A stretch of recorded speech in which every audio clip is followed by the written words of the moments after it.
আসসালামু আলাইকুম ওয়া রাহমাতুল্লাহি ওয়া বারাকাতুহু ইন্নাল হামদালিল্লাহ নাহমাদুহু ওয়া নুসাল্লি আলা রাসূলিহিল কারীম আম্মা বা'দ। সুপ্রিয় বিএ বিএসএস থার্ড ইয়ারের শিক্ষার্থীবৃন্দ, তোমরা যে যেখান থেকে শুনছো সকলকে ইসলামিক স্টাডিজ পঞ্চম পত্র, ইসলামে সামাজিক ও রাজনৈতিক ব্যবস্থা বিষয়ের ক্লাসে সকলকে স্বাগত জানাচ্ছি। আশা করি সকলে ভালো আছো। আল্লাহ রব্বুল আলমিনের কাছে দোয়া করি তিনি যেন সকলকে ভালো রাখেন, সুস্থ রাখেন, নিরাপদে রাখেন এবং আমাদের উপর থেকে যাবতীয় বালা মুসিবত দূর করে দেন, আমিন। আজকের ইসলামিক স্টাডিজ পঞ্চম পত্রের আজকের পাঠের বিষয় হলো ইসলামের আগমনের সময়ে জাহেলি যুগের ধর্মীয় অবস্থা। যদি আমরা সময় পাই তাহলে ইসলামের আবির্ভাবের পূর্বে আরব দেশের সাংস্কৃতিক অবস্থা বিষয়টিও আলোচনা করার চেষ্টা করব ইনশাআল্লাহ। প্রথমে আমরা ইসলামের আগমনের পূর্বে আরব দেশের জাহেলিয়া যুগে ধর্মীয় অবস্থা সম্পর্কে আলোচনা করব। ইসলামের আবির্ভাবের পূর্বে বা প্রাক্কালে আরব দেশের ধর্মীয় অবস্থা ছিল সবচেয়ে বেশি শোচনীয়। আর যেটুকু ছিল তাতেও ছিল কট্টরতা। তারা বেশি ঝুঁকে পড়েছিল তাদের পিতৃপুরুষের ধর্মীয় আদর্শে। তাদের ধর্মবিশ্বাস ছিল নানা রকমের। আরব দেশে সেই সময় ইহুদি, খ্রিস্টান এবং সাবিগণ ছাড়াও কিছু সংখ্যক ব্যক্তি এক আল্লাহতে বিশ্বাস করত। এছাড়া বাকিরা ছিল নাস্তিক এবং পৌত্তলিক। সাবি সম্প্রদায় দাবি করত যে তারা হযরত শীস এবং ইদ্রিস আলাইহিমুসসালামের অনুসারী। ইহুদি এবং খ্রিস্টান নিজেদেরকে আসমানি কিতাবের অধিকারী বলে মনে করত।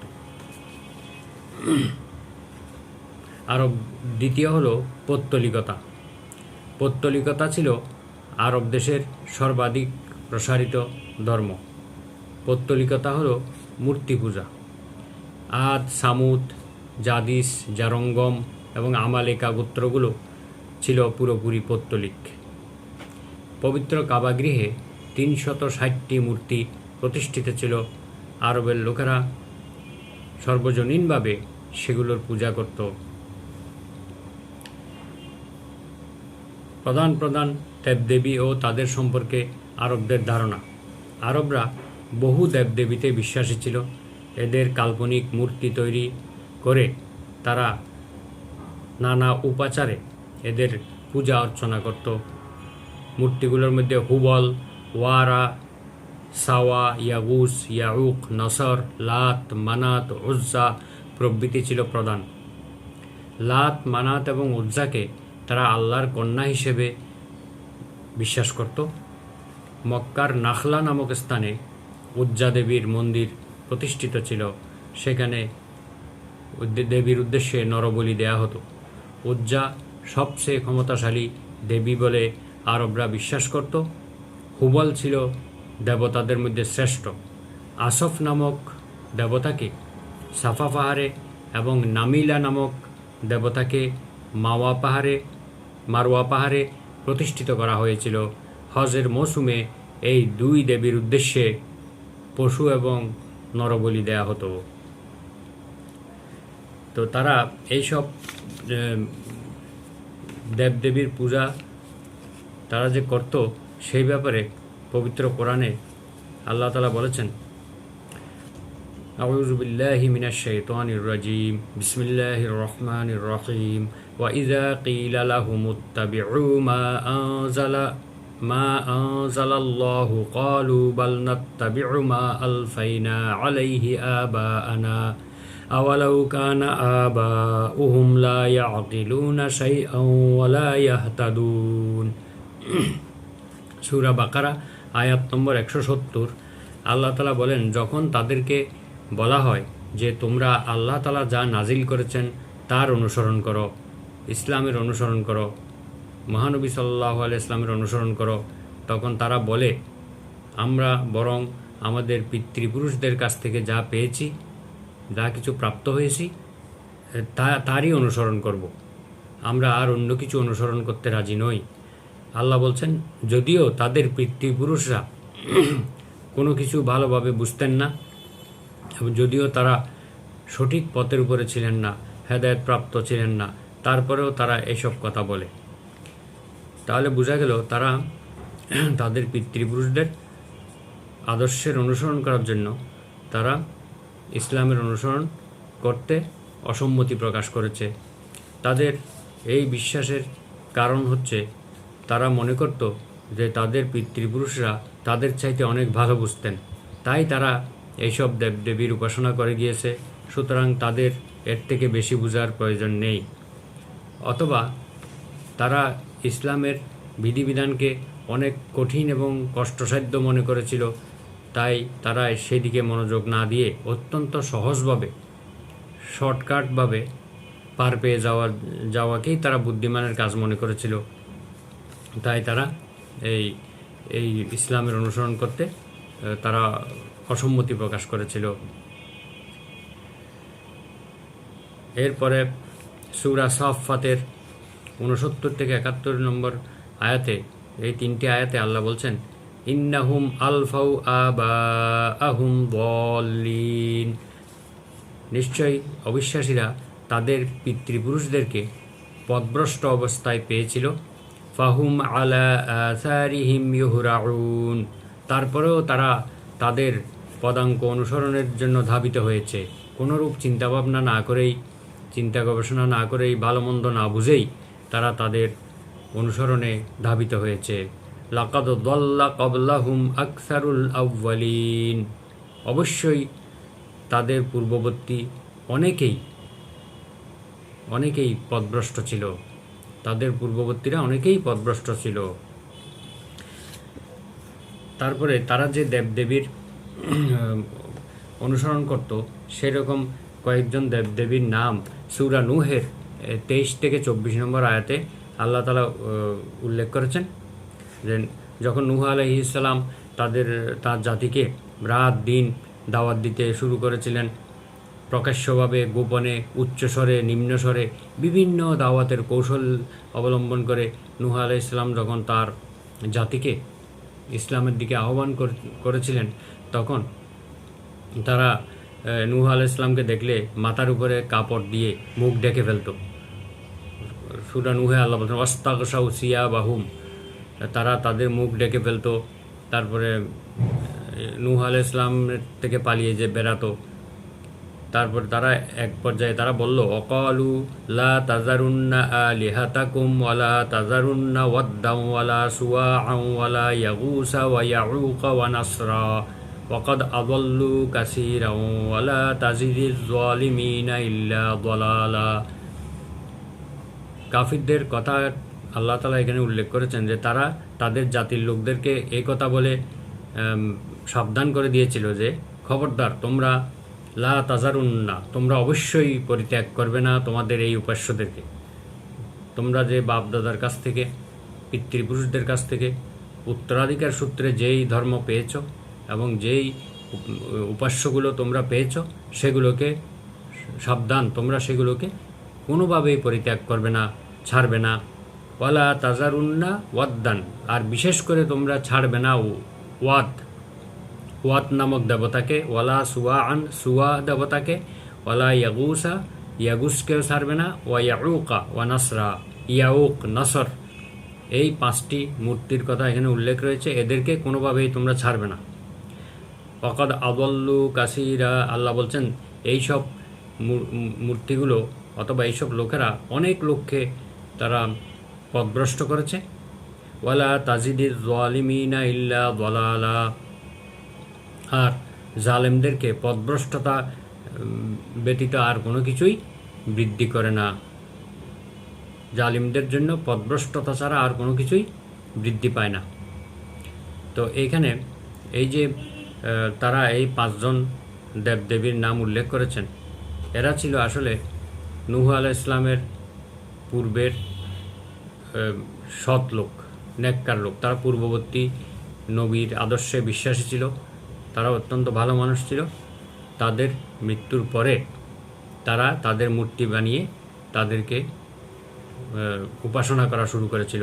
শয়তান তাদেরকে এই ব্যাপারে পরামর্শ দিয়েছিল যে তোমরা এই সৎ লোকদেরকে যদি মূর্তি বানিয়ে রাখো তাহলে তাদেরকে দেখলে তোমরা সৎ কাজের জন্য উৎসাহ পাবে, এবং তাদেরকে যদি তোমরা পূজা করো, উপাসনা করো, তাহলে তোমরা সৃষ্টিকর্তার সান্নিধ্য লাভ করতে পারবে।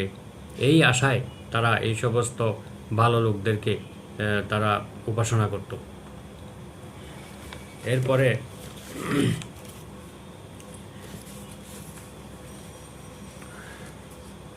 কাবাগৃহে নবীদের প্রতিকৃতি। পবিত্র কাবাগৃহে হযরত ইব্রাহিম আলাইহিস সালামের একটি মূর্তি বা প্রতিকৃতি অঙ্কিত ছিল। তার এক হাতে বাক্য নিয়ন্ত্রণের তীর ছিল, আর সম্মুখভাগে একটি মেষ শাবকের মূর্তিও অঙ্কিত ছিল। হযরত ইসমাইল আলাইহিস সালাম, মরিয়ম আলাইহিস সালাম, ঈসা আলাইহিস সালামের প্রতিকৃতিও কাবাগরে অঙ্কিত ছিল। পরবর্তীকালে এই প্রতিকৃতিগুলোকে তারা পুণ্য জ্ঞানে তারা সেগুলোর পূজা করত। এছাড়া বিভিন্ন কুপ্রথা আরব দেশে প্রচলিত ছিল। জাহেলিয়া যুগে আরব সমাজে মূর্তি পূজার পাশাপাশি বহু কুপ্রথা প্রচলিত ছিল। কোনো পশুর গর্ভে যদি স্ত্রী শাবক বা স্ত্রী বাচ্চা জন্ম নিত, তাহলে তা কোনো দেবতার নামে তারা উৎসর্গ করে দিত। ওই বাচ্চার কান ছিদ্র করে দেবতার নামে উৎসর্গ করে ছেড়ে দিত। ওই পশুর দুগ্ধ পান করা এবং ওই পশুর গোশত খাওয়াকে তারা হারাম মনে করত, নিষিদ্ধ মনে করত। তাদের মধ্যে পূর্বপুরুষ এবং আরাধ্য দেবতার নামে শপথ গ্রহণ করা প্রচলিত ছিল। পূর্ব বাপ দাদার নামে কসম করে কথা বলা, তারপরে দেবতাদের নামে লাত, মানাত, উজ্জা, হুবল, নসর ইত্যাদি এইসব মূর্তিদের নামে শপথ করার একটা প্রথা চালু ছিল। জ্ঞানীদেরকে আল্লাহর ক্ষমতার অংশীদার বলে তারা মনে করত। জ্ঞানীরা আল্লাহ তাআলার এজেন্ট বলে তারা মনে করত, যে এদেরকে সেবা করলে বা এদের অর্চনা করলে, উপাসনা করলে আল্লাহর সান্নিধ্য লাভ করা যাবে বলে মনে করত।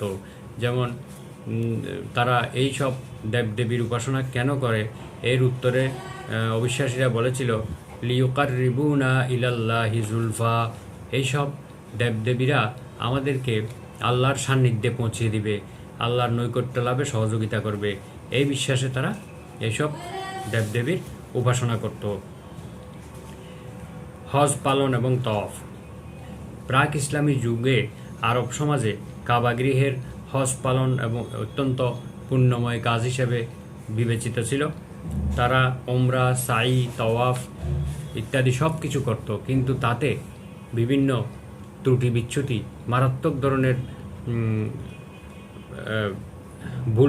বিভ্রান্তি প্রচলিত ছিল। আরব দেশের একাংশের তাদের অশ্লীলতা এমন এক পর্যায়ে পৌঁছেছিল যে নারী পুরুষ উভয়ে নগ্ন হয়ে, উলঙ্গ হয়ে কাবাগরের চারিদিকে তওয়াফ করত। তারা মনে করত যে পৃথিবীতে মানুষ উলঙ্গ অবস্থায় এসেছে, তাই পবিত্র কাবাগরের তওয়াফও যদি সেই অবস্থায় করা হয় তাহলে সবচেয়ে বেশি আল্লাহর কাছে গ্রহণযোগ্য হবে। এই ভ্রান্ত বিশ্বাসে তারা উলঙ্গ হয়ে কাবাগর তওয়াফ করত। হানিফ সম্প্রদায়। আরব দেশে এই পৌত্তলিকতা, মূর্তি পূজা এবং নানা ধরনের কুসংস্কার থাকা সত্ত্বেও আরবদের ধর্মীয় জীবনের ঘোর অন্ধকারের মধ্যেও একদল লোক আল্লাহর একত্ববাদ এবং তাওহীদবাদে বিশ্বাসী ছিলেন। এদেরকে হানিফ সম্প্রদায় বলা হতো। মূর্তি পূজার অসারতার সপক্ষে তারা মত প্রকাশ করত এবং নিজেরাও এইসব উপাসনা থেকে বিরত থাকত। উমাইয়া ইবনে আবিস সালত, ওয়ারাকা ইবনে নওফেল, যিনি হযরত খাদিজাতুল কুবরা রাদিয়াল্লাহু আনহার চাচাতো ভাই ছিলেন, তাওরাত কিতাবের অভিজ্ঞ ব্যক্তি ছিলেন। আবদুল্লাহ ইবনে জাহাশ, কবি জুহাইর প্রমুখ মূর্তি পূজা বর্জন করেছিলেন এবং তারা তাওহীদে বিশ্বাসী ছিলেন। হানিফ সম্প্রদায়ভুক্ত ছিলেন। এই আরব দেশের এই জাহেলিয়া যুগের এই ধর্মীয় অবস্থাকে মহানবী সাল্লাল্লাহু আলাইহি ওয়াসাল্লামের ইসলামের আদর্শ দিয়ে এটাকে পরিবর্তন করে একটি তৌহিদবাদী এক এবং অদ্বিতীয় আল্লাহ বিশ্বাসী এক সমাজ ব্যবস্থায় পরিণত করেছিলেন। তারা যেহেতু পূর্বপুরুষের আদর্শে এবং পূর্বপুরুষের ধর্মে বিশ্বাসী ছিল, এমত অবস্থায় মহানবী সাল্লাল্লাহু আলাইহি ওয়াসাল্লামের আগমন এবং ইসলামের দিকে আহ্বান তাদেরকে কিছুটা বিব্রত করেছিল। তবুও কিছু ধর্মপ্রাণ মানুষের সাড়া পেয়ে ইসলাম মানব সমাজে প্রতিষ্ঠা লাভ করে।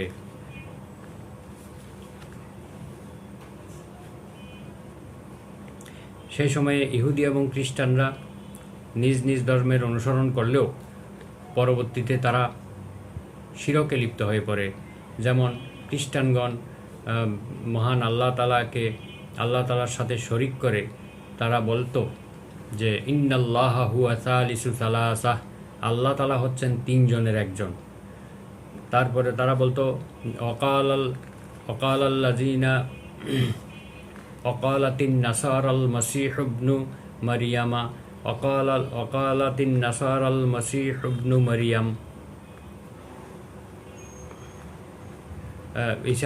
খ্রিস্টানরা বলতো যে মসিহ ইবনে মরিয়ম অর্থাৎ ঈসা ইবনে মরিয়ম ইবনুল্লাহ, আল্লাহ তাআলার পুত্র।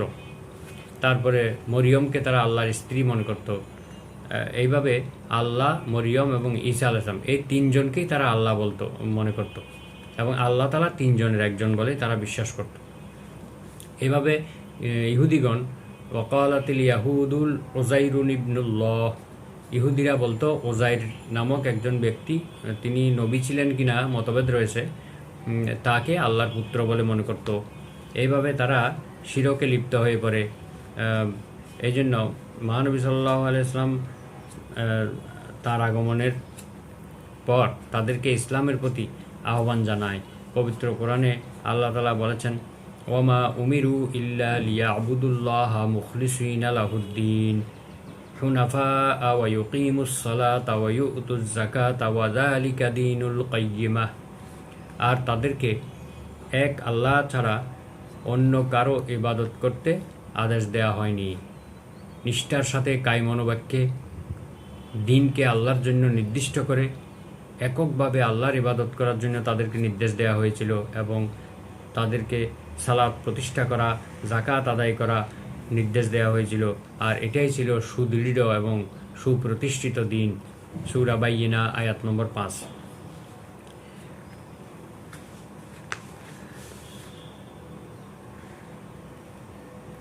এভাবে মহানবী সাল্লাল্লাহু আলাইহি সাল্লাম দেবদেবীর তথা মূর্তি পূজার অসারতা বর্ণনা করে তাদেরকে দ্বীনের ইসলামের প্রতি এক আল্লাহর সর্বশক্তিমান সর্বশ্রেষ্ঠ আল্লাহর ইবাদতের প্রতি তাদেরকে আহ্বান করেন এবং তিনি তাদেরকে বলেন, কুলু লা ইলাহা ইল্লাল্লাহু তুফলিহু, তোমরা বলো আল্লাহ ছাড়া প্রকৃত কোনো মাবুদ নেই এবং এক আল্লাহর তোমরা ইবাদত করো, তাহলেই তোমরা সফলতা লাভ করবে, তোমরা মুক্তি লাভ করবে।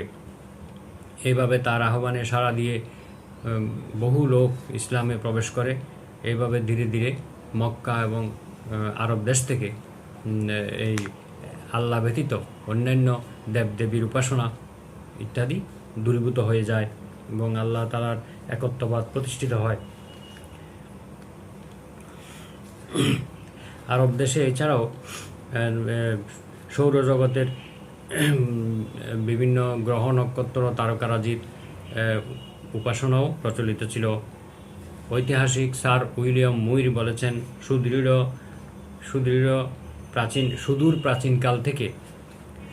প্রাচীনকাল থেকে মক্কা ও আরব উপদ্বীপের লোকজন আধ্যাত্মিক সাধনায় ছিল নিমজ্জিত। ঘৃণ্য পৌত্তলিকতাই ছিল তাদের মূল ধর্ম। তারা আল্লাহর পরিবর্তে এক কুহেলিকাপূর্ণ শক্তির উপর বিশ্বাস করত। গাছপালা, প্রাকৃতিক দৃশ্যবিহীন পরিবেশে আরববাসী সৌরজগতের প্রতি আকৃষ্ট হয়ে সূর্য, চন্দ্র, তারকা গ্রহ নক্ষত্র ইত্যাদির পূজা অর্চনা শুরু করে। মোটামুটিভাবে তারা চন্দ্র সূর্য নক্ষত্র গ্রহ তারকা ইত্যাদি সহ নানা বস্তুর পূজা অর্চনা করে। এছাড়া তারা যে সমস্ত কুসংস্কারাদি তারা পালন করত, যেমন মূর্তির সামনে মানুষ এবং পশু বলিদান করা, কর্ণচ্ছেদন করে পশু ছেড়ে দেওয়া, জাদু মন্ত্র ইত্যাদি করা, অশ্লীল কার্যক্রম করা, উলঙ্গ অবস্থায় কাবা তওয়াফ করা ইত্যাদি যখন তারা পালন করত, তখন তাদেরকে এইসব কাজ পরিত্যাগ করে ইসলামের সুশীতল ছায়ায় পবিত্র দিনে প্রবেশ করার জন্য যখন তাদেরকে আহ্বান করা হয়, তখন তারা সেই বিষয়গুলো তাদের পিতৃপুরুষদের থেকে প্রাপ্ত বলে দাবি করত। আল্লাহ তাআলা এই ব্যাপারে বলেন, ওয়াইদা ফাআলু ফাহিশাতান ক্বালু ওয়াজাদনা আলাইহা আবাআনা ওয়াল্লাহু আমারানা বিহা কুল ইন্নাল্লাহা লা ইয়ামুরু বিল ফাহশাই আতাকুলুনা আলাল্লাহি মা লা তা'লামুন। সূরা আরাফের 28 নম্বর আয়াতে আল্লাহ তাআলা তাদের এই বক্তব্যের প্রতিবাদ করে বলেন, এই লোকেরা যখন কোনো অশ্লীল কার্যে লিপ্ত হয়, অশ্লীল কাজ করে, তখন তারা বলে যে আমরা এগুলো আমাদের পিতৃপুরুষদের থেকে প্রাপ্ত হয়েছি, এবং কোনো সময় তারা বলে আমাদেরকে আল্লাহ তাআলাই এগুলো করার নির্দেশ দিয়েছেন। আল্লাহু আমারানা বিহা, আল্লাহ তাআলাই আমাদেরকে এইসব করার জন্য নির্দেশ দিয়েছেন। কুল ইন্নাল্লাহা লা ইয়ামুরু বিল ফাহশা, হে নবী আপনি তাদেরকে বলে দিন যে আল্লাহ তাআলা কখনো অশ্লীল কাজ করার নির্দেশ দেন না। তোমরা কি আল্লাহর উপরে এমন কথা বলতেছো যা তোমরা কিছুই জানো না? অর্থাৎ তারা অনুমান করে আল্লাহর প্রতি এইসব জিনিস আরোপ করত, তারা এই ব্যাপারে কিছুই জানতো না। এভাবে হজ পালনের সময় তারা যে সমস্ত অশ্লীল কাজগুলো করত সেগুলো দূর করে, এবং কাবাঘর থেকে যে 360টি মূর্তি স্থাপিত ছিল সেগুলো দূর করে সেখানে মুসলমানরা নামাজ আদায়ের মাধ্যমে, সালাত আদায়ের মাধ্যমে কাবাঘরের এবং তৎসংলগ্ন এলাকাকে আল্লাহ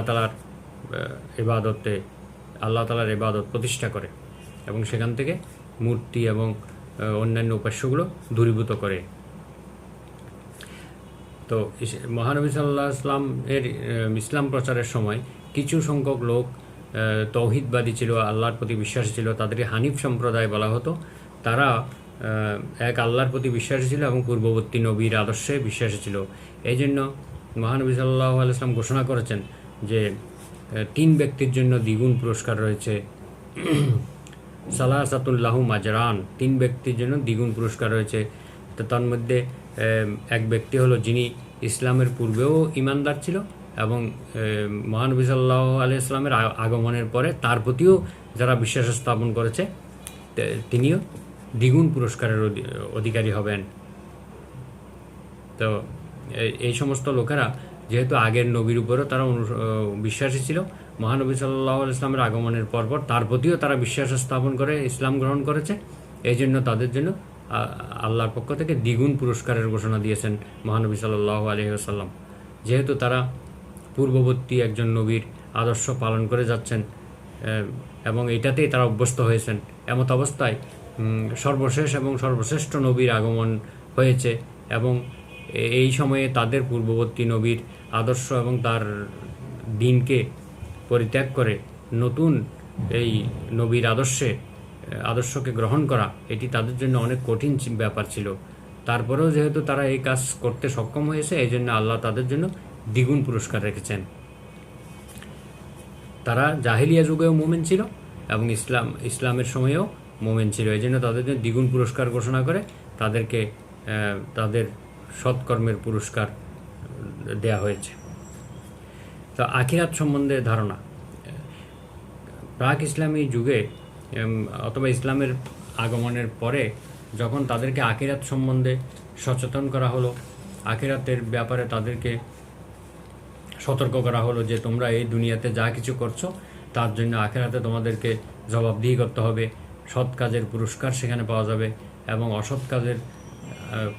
অসৎ কাজের প্রতিদান তথা আল্লাহ তাআলার ইবাদত না করার প্রতিদান হিসেবে সেখানে তোমাদেরকে কঠিন শাস্তি ভোগ করতে হবে। সেখানে রয়েছে জাহান্নাম, পরকালে রয়েছে জান্নাত। সৎ কাজ যারা করবে তারা জান্নাতে যাবে, অসৎ কাজ যারা করবে তারা জাহান্নামে যাবে।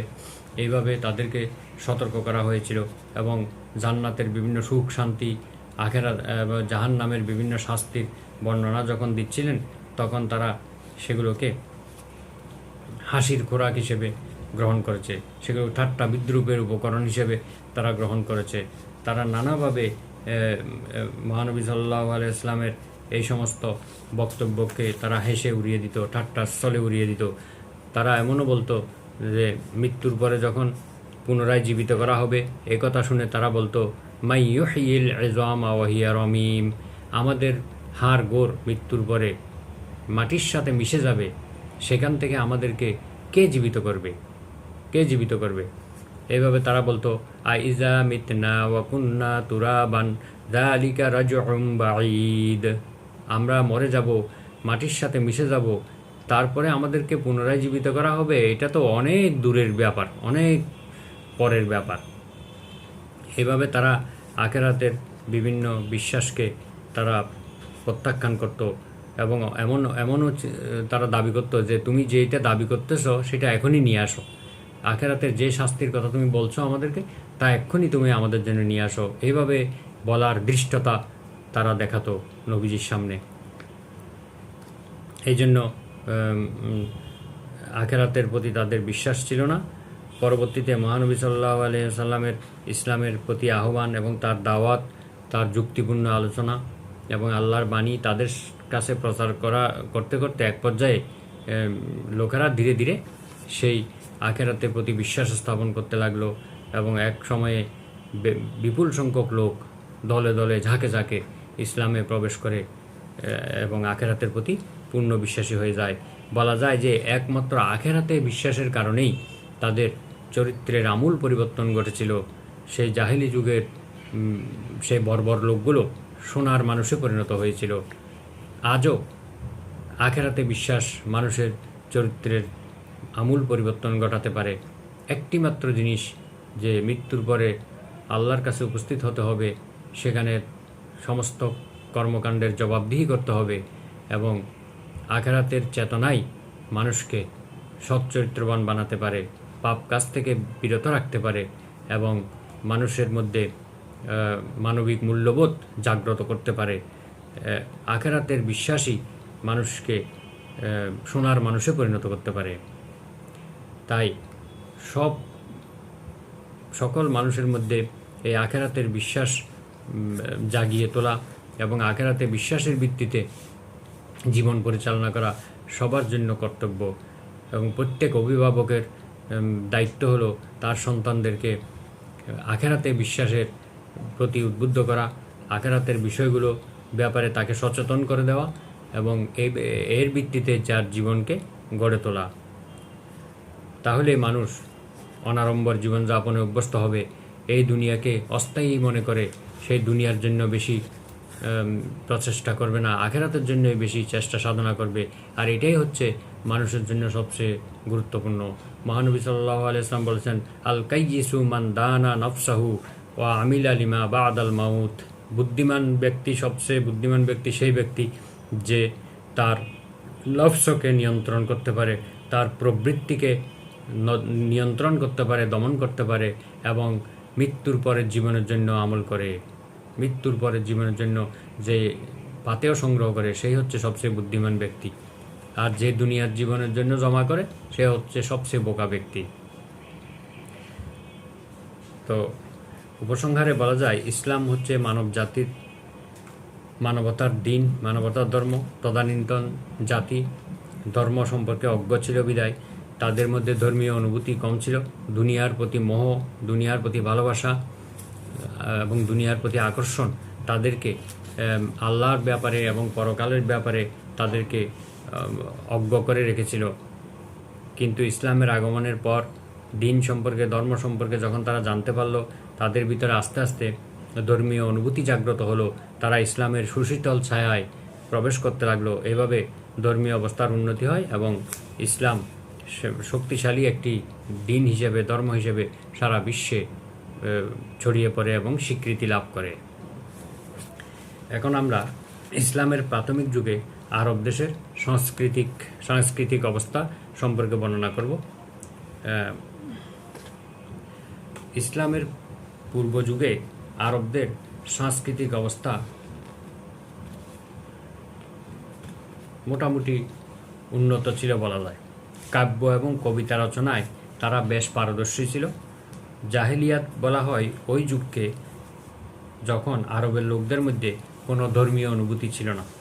ঐতিহাসিক P.K. হিট্রি বলেন, "দি টার্ম অফ জাহিলিয়া usually rendered time of ignorance or barbarism in reality means the period in which Arabia had no dispensation, no revealed book." History of Arabs বইয়ে P.K. হিট্রি বলেন যে জাহিলিয়া যুগের এই জাহিলিয়া শব্দটিকে অজ্ঞতা এবং বর্বরতার সময় হিসেবে বিবেচনা করা হয়। প্রকৃতপক্ষে এই জাহিলিয়ার অর্থ হলো সেই সময় যখন আরব দেশে কোনো ধরনের বিধিবিধান, নীতি নৈতিকতা ছিল না, কোনো আল্লাহ তাআলার পক্ষ থেকে অবতীর্ণ গ্রন্থ ছিল না। ওই সময়টাকে জাহিলিয়া যুগ বলা হয়। আল্লাহ তাআলার কোনো কিতাব তখন ছিল না, অবতীর্ণ হয়নি। আরবের এই করুণ অবস্থায়ও তাদের সাংস্কৃতিক অবস্থা মোটামুটি উন্নত ছিল। প্রবাদ, প্রবচন, সাহিত্য রচনা, কাব্য রচনা, কবিতা রচনায় তারা সমকালীন বিশ্বে বেশ প্রতিষ্ঠিত ছিল।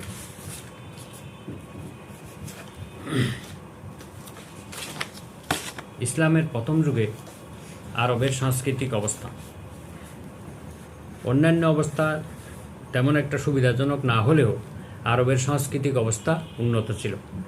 বিভিন্ন উদ্দেশ্যে তারা কবিতা রচনা করত। কবিতার জন্য তাদের আসর হতো। প্রতি বছর তারা কবিদেরকে শ্রেষ্ঠ কবিতার জন্য পুরস্কার দেওয়া হতো। জ্ঞান, বিজ্ঞান ও সাহিত্য চর্চায়ও তাদের অগাধ পাণ্ডিত্য ছিল।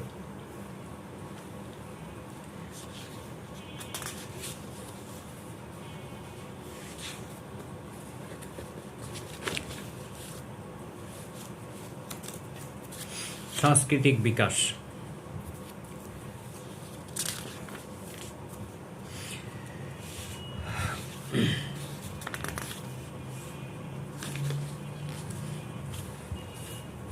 প্রাক ইসলামী যুগে আরববাসী নিরক্ষর এবং মূর্খ হলেও তারা তাদের অসাধারণ স্মৃতিশক্তি, আরব দেশের লোকদের সৃষ্টিগতভাবে স্মৃতিশক্তি অত্যন্ত প্রখর ছিল। এই অসাধারণ স্মৃতিশক্তি, বাগ্গীতা অর্থাৎ বক্তৃতা দেওয়ার অসাধারণ দক্ষতা, কাব্যচর্চা ও সাংস্কৃতিক কর্মকাণ্ডে মনন শক্তির পরিচয় তারা দিয়েছিল। বর্তমান যুগের মতো জীবনবোধ ও শিক্ষা দীক্ষার প্রচলন না থাকলেও তারা শিক্ষার আলো বা সাহিত্য রস থেকে একেবারেই বঞ্চিত ছিল না। ভাষা ও কাব্যকৃতি। প্রাক ইসলামী যুগে আরবি ভাষা অত্যন্ত সমৃদ্ধশালী ভাষা ছিল। এখনও সেই ভাষা অত্যন্ত সমৃদ্ধশালী ভাষা। ভাষা চর্চা, কবিতা রচনা, সাহিত্যে তাদের বিশেষ প্রতিভা ছিল। নারী পুরুষ সকলেই প্রবল ভাষাপ্রীতি এবং কাব্যপ্রীতি তাদের মধ্যে ছিল। প্রাক ইসলামী আরবে কবি সাহিত্যিকদের মর্যাদা ছিল অসাধারণ। তাদের এই কাব্য এবং কবিতার এবং সাহিত্য চর্চার বিষয়বস্তু কী ছিল? প্রাক ইসলামী আরবে কাব্য সাহিত্যের বিষয়বস্তু খুব বেশি ভালো ছিল না।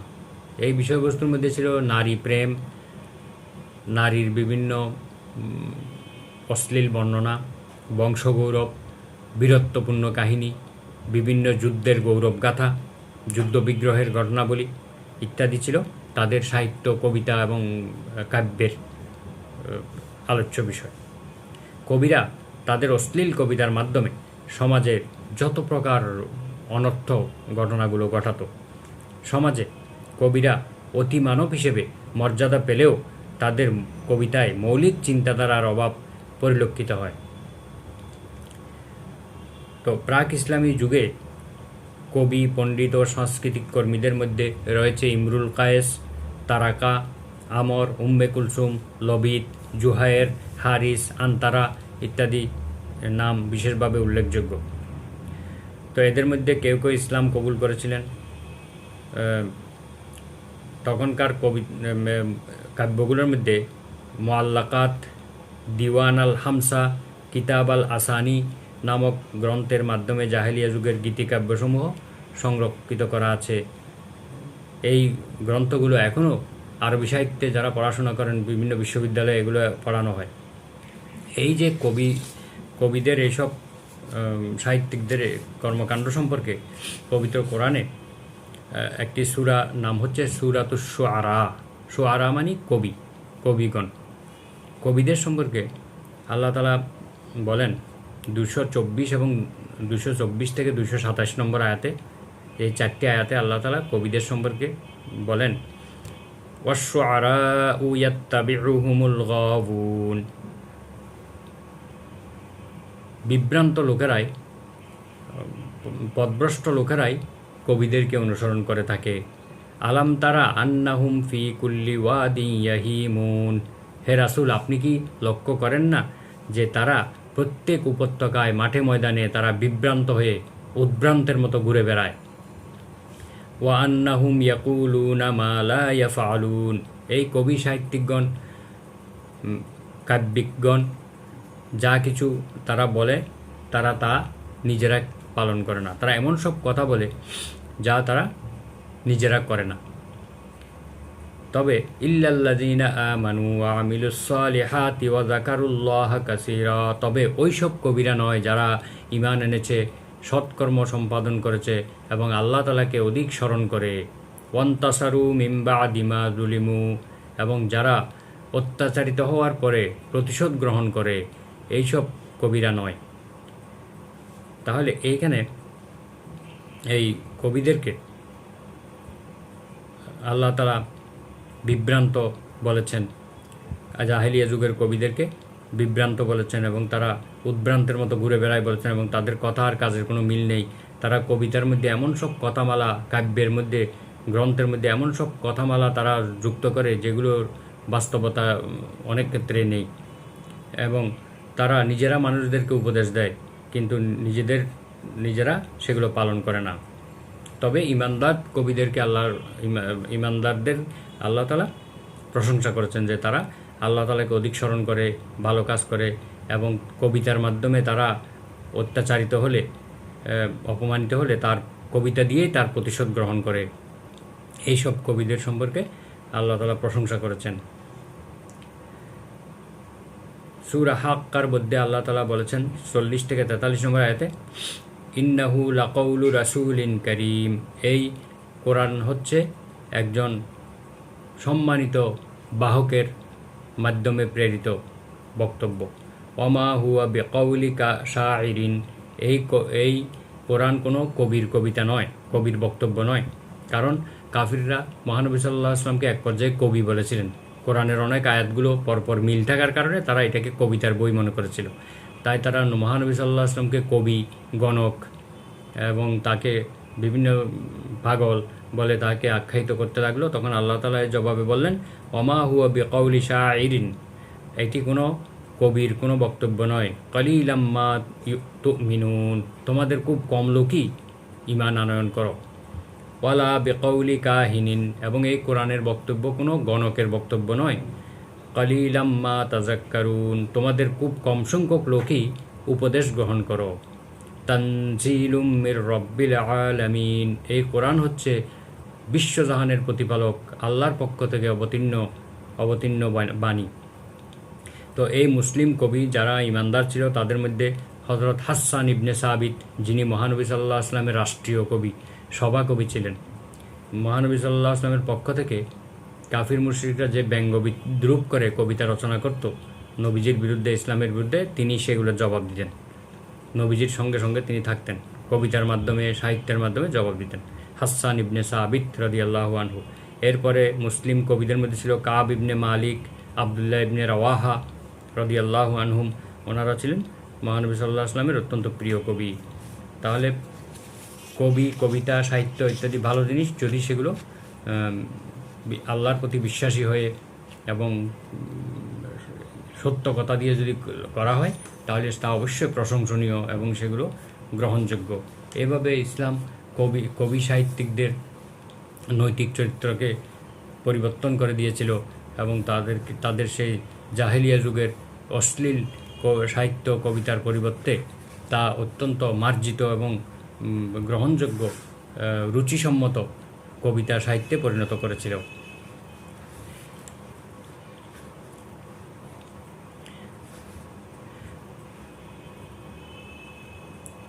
এই জন্য আল্লাহ তাআলা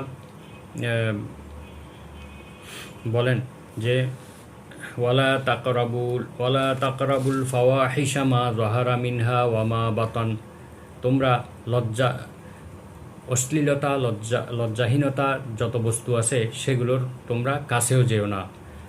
মা যাহারা মিনহা ওয়া মা বাতান, সেগুলো প্রকাশ্যে হোক বা গোপনভাবেই হোক।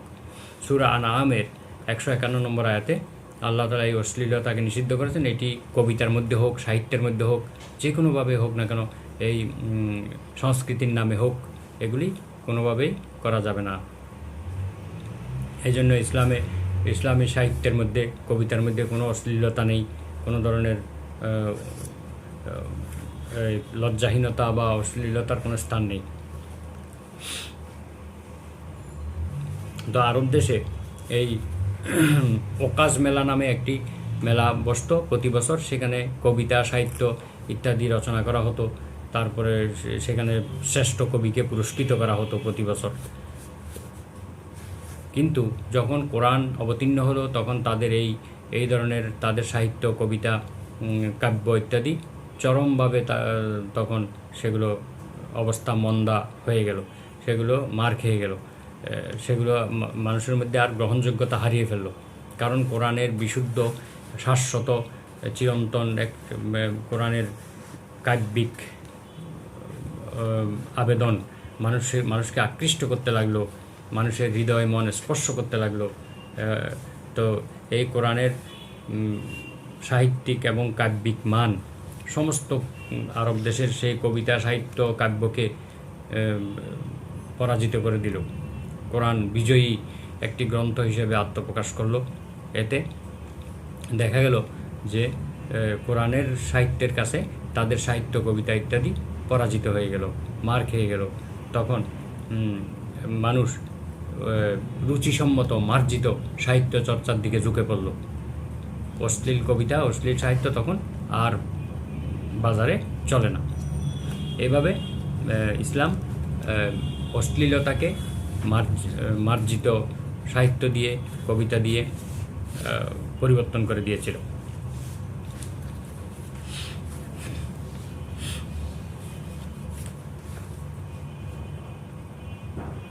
তো পরিশেষে বলা যায় যে আরবের সাংস্কৃতিক অবস্থা সমকালীন বিশ্বের তুলনায় ইসলামের আবির্ভাবের সময় মোটামুটি ভালো ছিল বলা যায়, কিন্তু তাদের সেই সংস্কৃতির বিষয়বস্তুটা একটু অশ্লীল এবং অমার্জিত ছিল। ইসলামের আগমনের পরেও এই দ্বারা অব্যাহত রয়েছে, কিন্তু তা পরিবর্তিত হয়ে মার্জিত, রুচিসম্মত সংস্কৃতিতে পরিণত হয়েছে। পুরনো অশ্লীলতা রোধ করে ইসলাম আরব জাতিকে নতুন সংস্কৃতির মাধ্যমে তাদের মধ্যে জাগরণ সৃষ্টি করলো। ইসলামের এই অবদান অস্বীকার করার উপায় নেই। সব কিছু মিলিয়ে আরবের সাংস্কৃতিক অবস্থা উন্নত ছিল। ঐতিহাসিক আমির আলী বলেন, never in the history of the world was the need so great, the time so ripe for the appearance of the deliverer. অর্থাৎ একজন